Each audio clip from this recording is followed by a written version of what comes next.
Welcome to another episode of Let's Talk About Clutter. I'm your host, Margo Staten, a professional organizer specializing in chronic clutter. And Happy New Year! It is officially 2025, and I'm so excited to kick off the year with you. Whether decluttering is part of your New Year's resolutions or you're just ready for a fresh start, today's episode is here to help. We're diving into how to create and stick with a decluttering schedule to achieve your goal of a clutter-free home in 2025.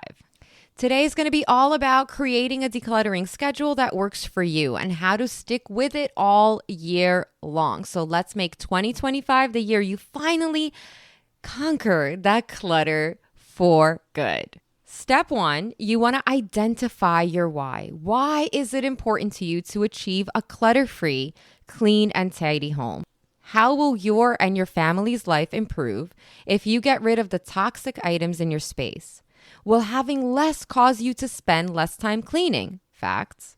Will it decrease your stress and anxiety? Will it improve your ADHD by eliminating the unnecessary distractions and feelings of overwhelm due to unfinished projects around the house? The why is always the starting point. The stronger your why, the more likely you are to stick with your decluttering plans. Now, identifying your why is always the first step that I do with my private one-on-one clients. And this is not even to kind of randomly think about it. This is to journal about. This is to write yourself a post-it or put it on a vision board. You want to have a very clear why to motivate you, especially on those days where you just don't want to do it. Step two, you're probably going to know what I'm going to say, and it is to break things down.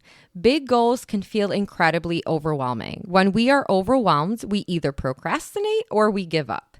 So break them up into smaller, more manageable tasks. Instead of saying, I'm going to declutter my entire house, focus on one room or category at a time, like clothing, books, or kitchen gadgets.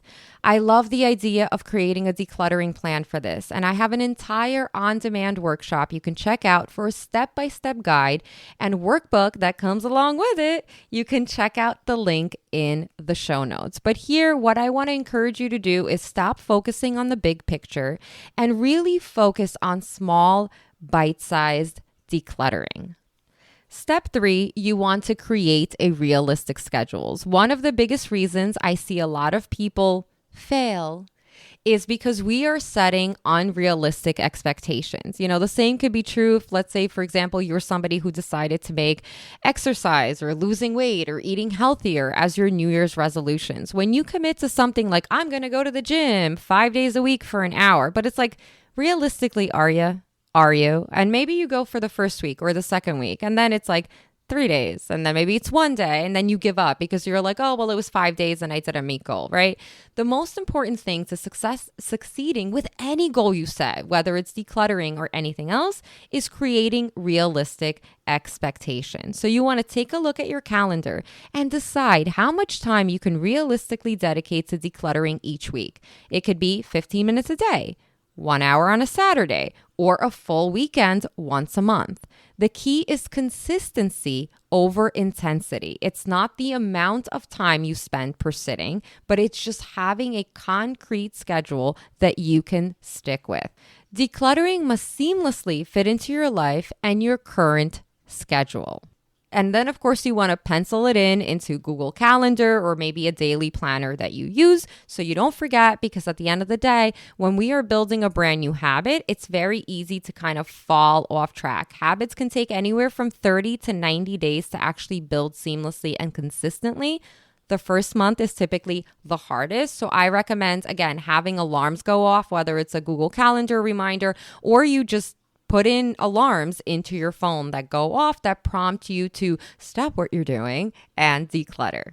Step 4 is to use the 3-pile method when you are decluttering. This keeps things incredibly organized. So as you are decluttering, you want to sort items into 3 piles: keep, donate, and toss. This method keeps you focused and prevents decision fatigue.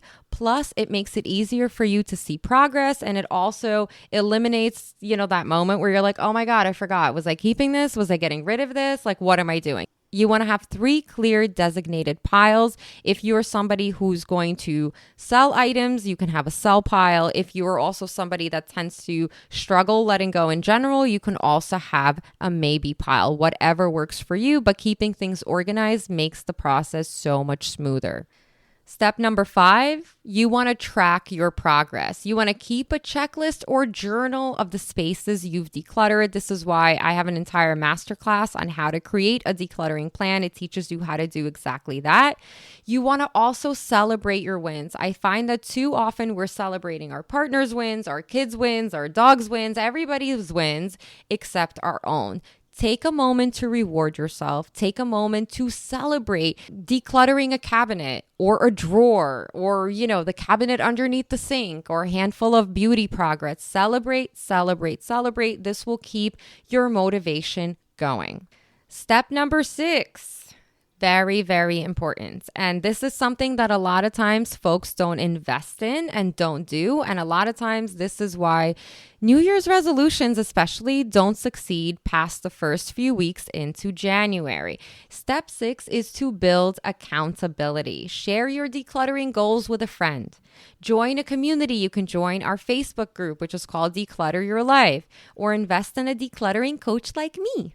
Having someone check in with you can make all the difference in sticking to your schedule. This is why a lot of times personal trainers are much more effective than simply going to the gym.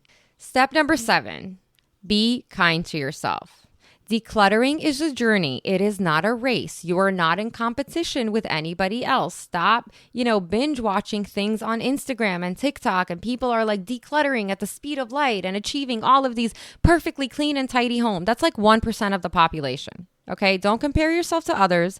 Be kind to yourself. There's such a thing called life happens. There are going to be days where you don't want to declutter. There's going to be days where you're more energized than other days, and that is okay.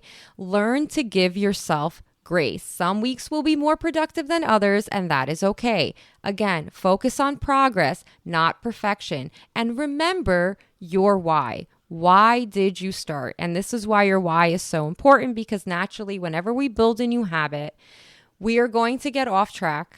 We're going to be discouraged. We're going to procrastinate. Life is going to get in the way. There are all of these things. And this is why it's so important to have your why front and center to remind you why you're doing this. So, and there you have it. A simple, actionable plan to create and stick with a decluttering schedule in 2025. What's one step you're going to take today to get started? Let me know by tagging me on Instagram at Be Good to Yourself by Margo, or leaving a comment on the episode. I absolutely love hearing from you. Thank you so much for listening. As always, good luck on your decluttering journey, and remember to be good to yourself.